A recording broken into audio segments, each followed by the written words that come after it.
So, we are at the final film in the Skywalker saga, Star Wars: The Rise of Skywalker, which came out in 2019, December 2019.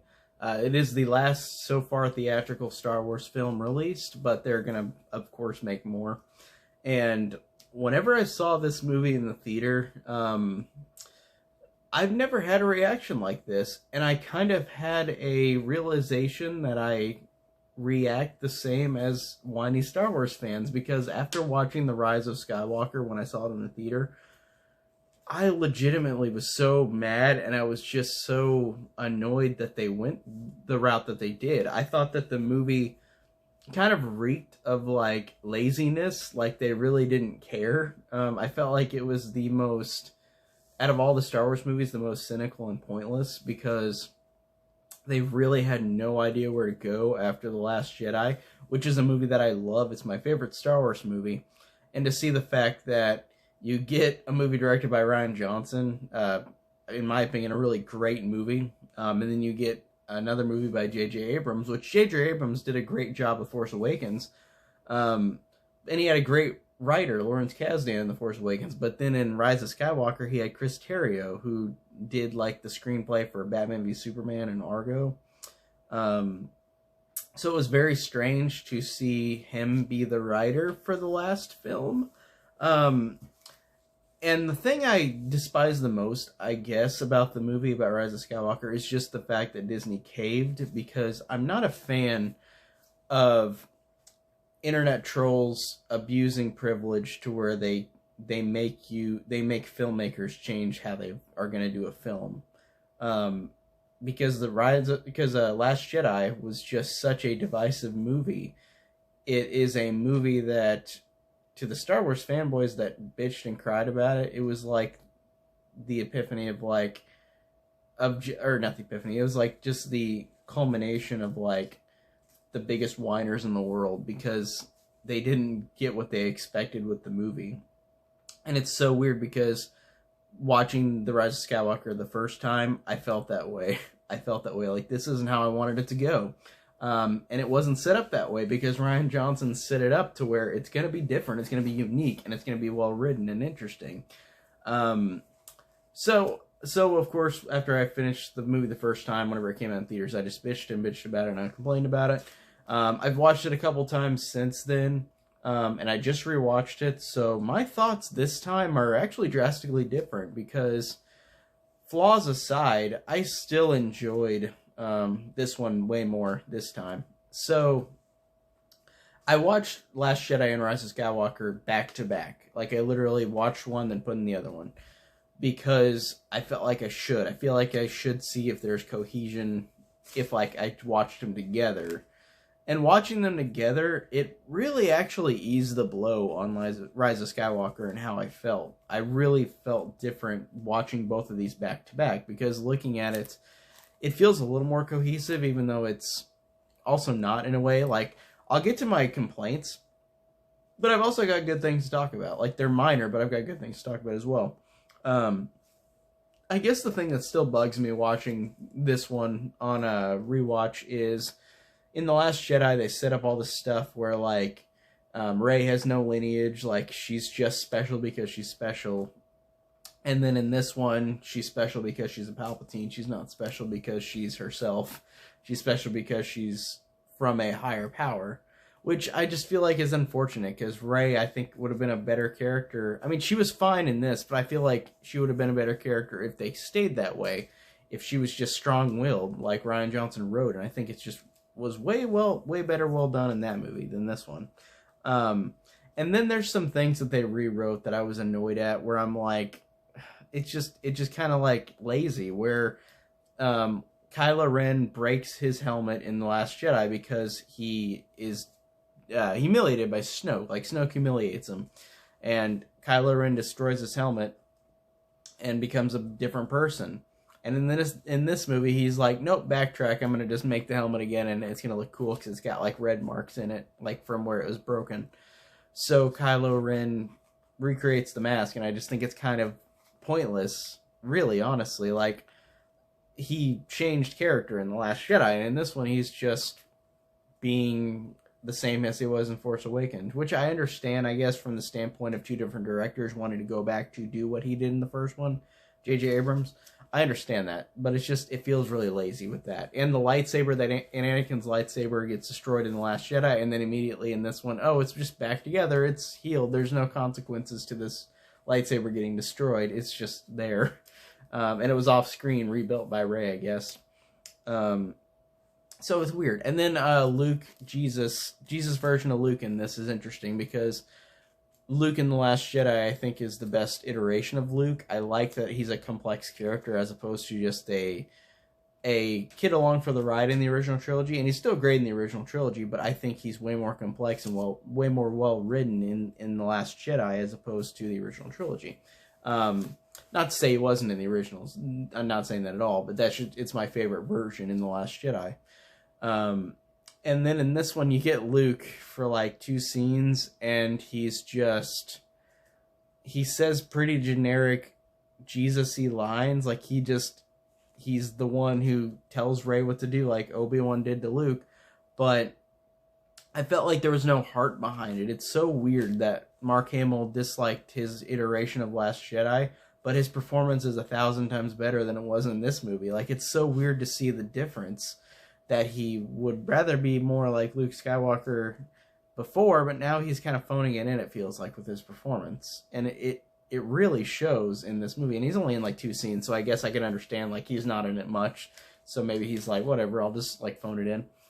But it just annoyed me at that.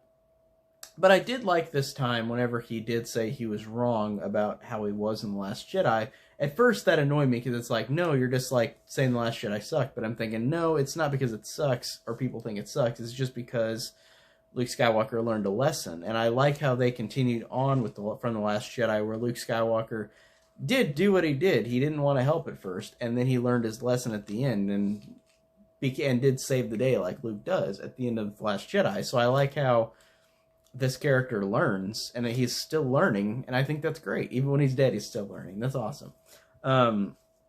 But yeah, Luke, Jesus, some of the lines are kind of weird. The Knights of Ren are just there. There's literally no characters to them. They are literally just video game characters.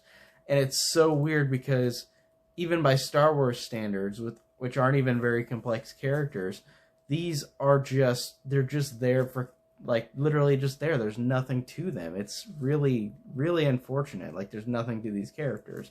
Nothing you can cling on to. They're literally just there. Darth Maul has more character progression in The Phantom Menace, and he barely speaks in that movie. It's so weird with the Knights of Ren. Like, they're just literally there.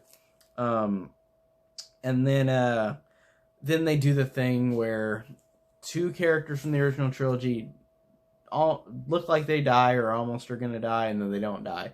Chewie doesn't get blown up, which I thought was such a weird, like, waste of time that he doesn't get blown up, and then he just appears again later. Like, he didn't blow up in the ship. And then C-3PO loses his memory, but by the trailers, it made it look like he was going to die for good and be gone, which, I don't know, like, it would have made a bigger impression because C-3PO's lived through all this, so it would have been honestly, it would have been better if he had made that sacrifice to, like, be dead for good. But, like, no, he just forget his memory again, like he did in Revenge of the Sith. So, but really, those are my big arguments. Like, it really feels lazy. Like, it's a very lazy corporate product. To me, like, looking at this versus The Last Jedi, there's absolutely no contest, because The Last Jedi, whether you like it or not, is a movie that was made by somebody who I think cared. J.J. Abrams, I felt like cared in Force Awakens, and Rian Johnson cared in The Last Jedi, but in this one, I think J.J. Abrams was kind of like, well, I guess I'm going to deal with the table scraps of what has happened since we've had 2 different visions, because Disney, of course, did not plan this trilogy out. But to be fair, the original trilogy, I noticed that there were things rewatching it where I'm like, in Empire, like, Luke and Leia make out, and then at the end of the movie, Leia senses Luke, so it's like, they're related somehow. So, like, they made out at the beginning of the movie, but then they did at the end, there might be a relation. That's really weird, too. And I just noticed that on this rewatch, like, for Empire, that these films are usually not always planned. I think the only ones really planned are George Lucas's prequels, because he directed all 3 of them. So those are the most coherent, like in terms of him doing all of them himself and planning them all out himself. So it's just so funny to see that in this movie, that it's just unplanned, because again, you've got two drastically different directors. You got J.J. Abrams, who has basically just a lot of nostalgia, but he had a good writer to back him up in Force Awakens. And then you got Rian Johnson, who's like, let's divulge this nostalgia and do something different and unique. And then The Rise of Skywalker backtracks and just says, no, we're just going to be the same again, like every other Star Wars movie. And that's one of my biggest issues, is that it just feels like it's literally just every Star Wars movie again, with nothing of consequence or anything, really. Even though, of course, there's deaths like Leia's, or in Kylo Ren's, but still, it doesn't feel like it works as well as any of the others. It feels like the most unplanned movie out of the bunch. And I know Attack of the Clones, I said that in my review, like George Lucas didn't probably rush that too, but that one, at least, he knew like the layout of the trilogy. Like this one, it's like nobody knew what they would do in the last episode. And I thought Rian Johnson set it up fantastically, to the fact that it would be Rey versus Kylo Ren at the end in this movie. Like, it wouldn't be an Emperor there, it would just be them fighting each other, yin and yang, going higher up, gaining powers at the same time, gaining the same level. They're going to eventually fight it out. And they do in this movie, but it's not at the end. It's, of course, with the Emperor and Rey. But I would have loved to see how Rian Johnson set it up, just because Rey becoming something special because she's a nobody, and the fact that Kylo Ren is now a different person, and all the big bads are killed off in The Last Jedi. So it also just seems like a lazy thing to bring in the Emperor.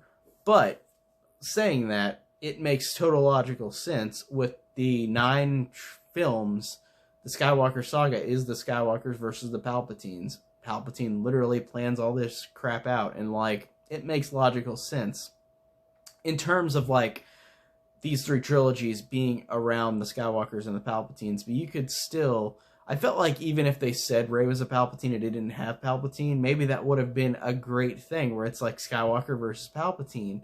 That would have been cool, but they just didn't go that route. They had to bring in the Emperor, and to me, I don't know, it just kind of undermines everything, like, looking at it like, as a whole, it does. But I would have rather preferred it was just Rey and Kylo Ren fighting off each other, because, again, they set up so well in The Last Jedi, killing off every villain, so Kylo will be the big bad, and it would be him fighting Rey at the end in the last movie. So it's just, it sucks that happened. And also, it's just, like, kind of lazy, too, with the fact that Rey's parents are brought in, like, in flashbacks, but you don't ever know their names or anything. They're just there. That's it. And Palpatine's son looks like a normal dude. And somebody joked about this, that Palpatine had that son after he had deformed face from Revenge of the Sith, so he had to have had sex with a woman with that deformed face.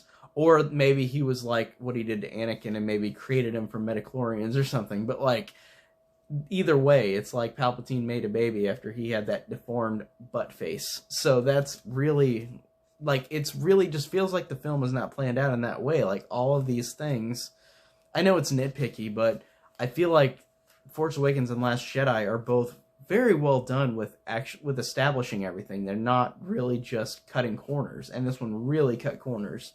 It very much felt like it was a product that was not finished. That was very rushed because of fan reaction to Last Jedi, and also just because Carrie Fisher passed away, and they had a lot of problems. So to be fair on Disney's behalf, that I am giving them a little bit of slack, to be fair, but still, I feel like they could have tried a little better. But those are all my negatives. I'm going to try to be positive now, because there's a couple positives. I liked Rey and Kylo Ren still a lot. I thought that they were great. I thought that they overall were the best thing, because all the other characters I thought were pretty whatever. Like, Finn screams, and that's it, and Poe is a spice runner, and that's it. But Rey and Kylo Ren is the best part of the movie. Like, they're still great. They still have great moments together. Even whenever Kylo tells her the backstory of her being a Palpatine, like, it's still, even though I don't really agree with it, it still is cool to see them connect each other. And I think that that is great, because that's the only thing that they really took from The Last Jedi in this movie, is they brought in the Rey and Kylo Ren Force connection stuff. And I think that that still works pretty well. Like, it's not as well written, but it still works well. And that's why it's the best thing of the movie, because it's from a better movie. But the Rey and Kylo Ren stuff is great. I really like that. I really like how they both like that scene where Kylo Ren takes the holocron, Sith holocron, and tells Rey, like, you can't go back to Leia now because what you've done. You are a Palpatine. You can't go back to her like I can't. And I thought that that was a really great moment of chemistry between both of them. And I really do feel it at the end whenever Kylo dies and, like, Rey, like, he saves Rey. Like, I like that. I like that they do the thing where they fight earlier in the movie and she kills Kylo but then saves him, and then he saves her after and then dies. So I like that a lot. I thought that was good, showing the chemistry between them both. Like, it's the best thing because it's brought from a better movie. But I really like that. I thought the Leia integration, for what they could do, they did fine with. I thought that there was one scene where it was a shot immediately out of The Force Awakens that you see in The Force Awakens. But there's a lot of stuff in it that you had to work with little footage of Leia. So it's unfortunate, of course, that Carrie Fisher passed. And having her not at all in this movie, really, like, because she's been dead since 2016. But her Last Jedi stuff was finished before that was released. But it's weird. Like, if I didn't know again, it's just like that CG thing, like in Rogue One. Like, if I didn't know that this character was dead, I wouldn't have thought any different about it. With her scenes into it, like, they're not really awkward either. Like, they're not that awkward in placement either. Like, they place it pretty all right with her into these characters. So the Leia integration was good. I liked her death, and I liked the fact that she saves Rey and Kylo, basically, and that's how Kylo gets redeemed. And I think that that's great to have Leia in that way. I thought that was good. And also a couple characters that I thought were great to see. Lando is awesome as usual. It's cool to see Billy D. Williams, because he hadn't been in Force Awakens or Last Jedi, so I'm glad to see him in it, because you were wondering, where's Lando throughout this new trilogy? And it's great to see him in the last one. He's great as usual. And Babu Frick is the funniest thing ever. Just the way it talks, Babu Frick. The way it goes, ha ha, like, it says so many funny things. Or like whenever C-3PO's memory is gonna wipe and he goes, memory goes blanc. Like, just the way he says stuff is just really funny. And it's a cool little puppet. Like, it's a full practical effect, and it's really cool. But I like the Rey and Kylo Ren stuff. I like the Leia stuff. I like Lando and Babu Frick. And pretty much, honestly, that's it.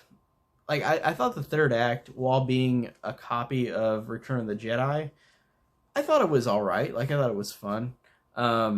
It's more of a movie where if you turn off your brain more than anything, like, it's a quick movie, even though it's 2 hours and some minutes long. But it's a quick movie in which it's rushing in all these places, but it's making you go, don't think about logically, because you're not going to like it after that. And that's why I didn't like it at first. And then I thought, well, if I just think about it with my brain off, I just watch it as a dumb, fun time for kids. And I know that I got 2 movies before this that I loved and I felt were a little more sophisticated. But then you get to this one and I'm like, oh, man. But just as I have watched it more and more, the more I enjoy it for how many flaws it's got. I still enjoy it. Oh, and one fanboy moment where I was like, oh shit. Like, I love the fact that they got all the voices for all the prequel actors as Jedi, and they talked to Rey. That's awesome. Because I love prequel connections. We don't get much of that. And having them all talk to Rey, like, to bring her up to fight Palpatine, that's great. I love that. It's just a fanboy thing that makes me happy. Great to hear Anakin Skywalker again, Obi-Wan Kenobi, hearing Qui-Gon or Mace Windu, even Ahsoka or Kanan, like from Star Wars Clone Wars and Star Wars Rebels. That was really cool, and I liked how they connected all of these Jedi together just to help her out. Even though you don't see them on screen, you hear their voices because they're dead. But I thought that that was really cool. I would have liked to see them as ghosts, like ghost Jedis, like Luke. But you got to pick and choose, I guess. I'm glad that we at least got to hear them after the fact. That's great. But fanboy moment, I loved it. One of my favorite moments in any Star Wars movie, because I'm just like, I get to hear the prequel voices again. I get to hear these characters I love a lot. So, because you wouldn't have expected that in these trilogies after the prequels, because they've been dead. So that was awesome. But yeah, overall, Rise of Skywalker is a hot mess.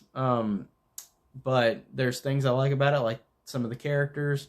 The third act I like all right, even though it's generic. It's like Return of the Jedi, but a little worse. But I still enjoy it. I just wish it would have gone a different route. But like I said, I've just got to turn my brain off and watch it for the dumb fun it is. And I thought I had a fun time overall. So that's it on Rise of Skywalker. And now, like Rey at the end of this movie, I'm going to put these movies in the ground and bury them and just not think about Star Wars for a while. The movies, because we're not going to have any movies for a while. I think it's a 2022 or 2024 was when that Patty Jenkins Star Wars movie is coming out.